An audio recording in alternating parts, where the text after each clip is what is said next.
Problem statement. Water is flowing in a rectangular channel 2 meters wide. At a transition section, the channel bottom is lowered by h 0.1 meters for a short distance, and then is raised back to the original elevation. If the water depth is 1.22 meters and the flow discharge is 4.8 cubic meters per second, with losses neglected, A. Find the change in channel width necessary to maintain a horizontal water surface through the transition.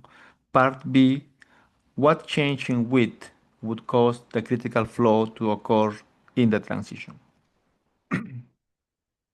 So in this problem, we have a transition, which is this. This is a transition.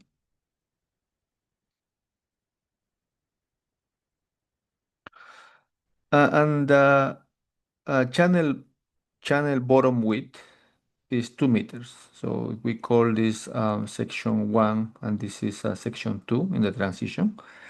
The channel width is 2 meters. So B1 will be equal to 2 meters.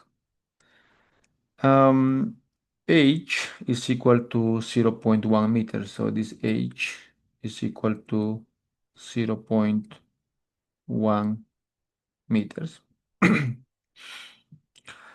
The water depth is 1.22, so this y is equal to 1.22 meters, and the flow discharge is 4.8 cubic meters per second.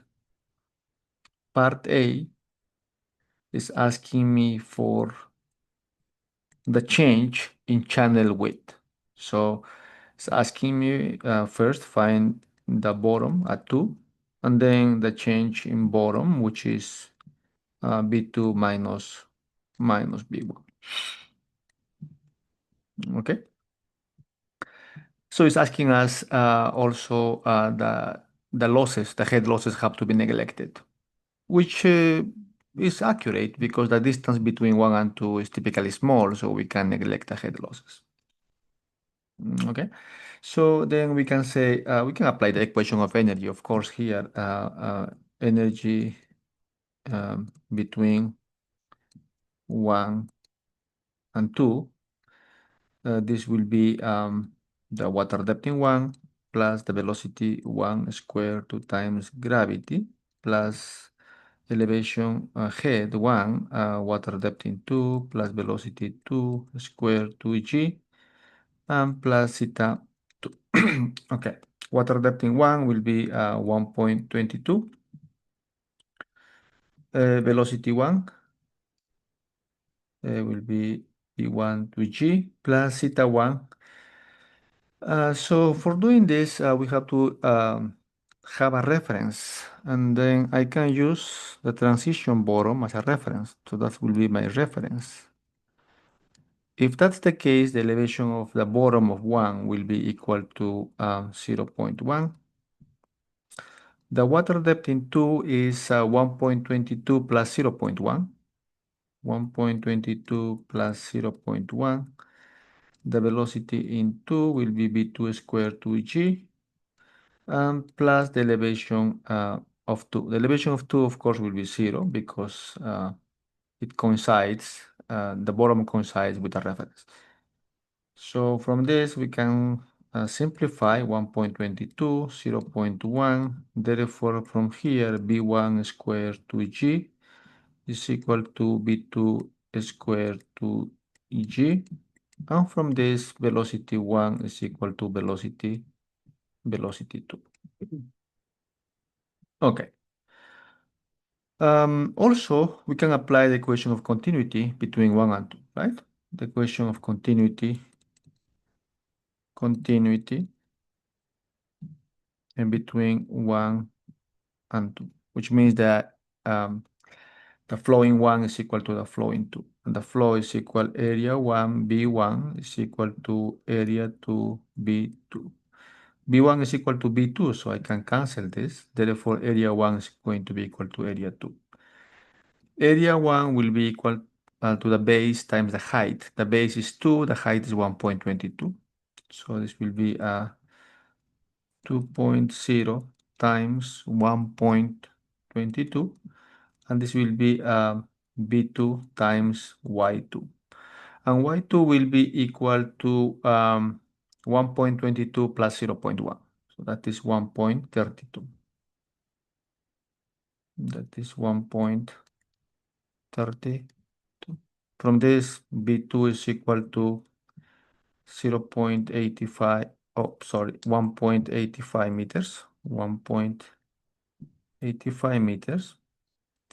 And therefore, delta B, which is B2 minus B1, will be equal to 1.85 minus 2, and this is equal to minus 0.15 meters, which means a reduction in weight of 15 centimeters.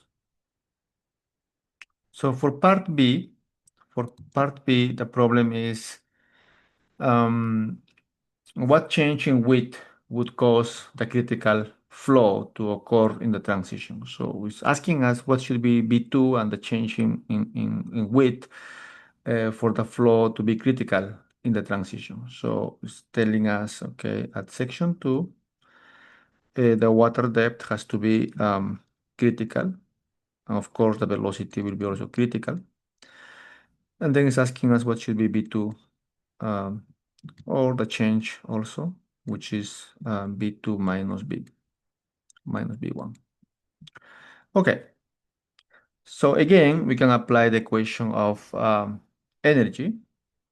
So we can say water depth 1 plus velocity 1 squared 2g plus theta 1 is equal to water depth in 2 will be critical plus velocity 2 will be velocity critical squared divided by 2g plus theta 2. Okay, so and we know that for rectangular channel, this is half of y sub c. Right? We know this is y sub c 2, so we can plug values here. Water depth in 1 is equal to 1.22. This is 1.22. Velocity in 1 we can get from the flow discharge. So we know that flow 4.8 is equal to area 1 times velocity 1. So 4.8 area 1 is equal to 2 times 1.22 times B1. From this, the velocity 1 will be equal to 1.97 meters per second. That's 1.97 meters per second.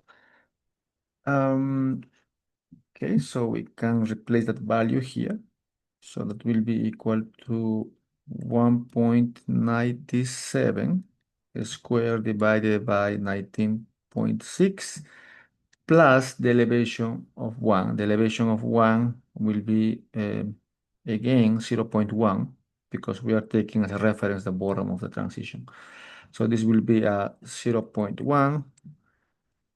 This will be 3/2 of y sub c and plus the elevation of 2. The elevation of 2 again will be 0 because the reference coincides with the bottom of that transition. So this will be 0. Therefore, from here, the critical depth will be equal to 1.01 meters. That's the critical depth. And then to get the B2, we can say, okay, the flow discharge is equal to area 2 times velocity 2. So Q is equal to 4.8. Area 2 will be equal to the base 2 times y2, and y2 is critical. And B2 also will be critical velocity. So from here, we have a 4.8 is equal to B2. Y sub c is equal to 1.01. And critical velocity we can obtain from here. We know that critical velocity square divided by 2 times gravity has to be equal to yc divided by 2, right? So 1.01 divided by 2. From this, the critical velocity will give us a value of 3.15 meters per second. And therefore, this will be plugged here, 3.15. And from this, the B2 will be equal to 1.50 meters. And the change in B, which is B2 minus B1, will be equal to 1.5 minus 2.0, which is this one will give us a value of minus 0.5 meters, which means a reduction of 50 centimeters. And that will be the answer to this problem.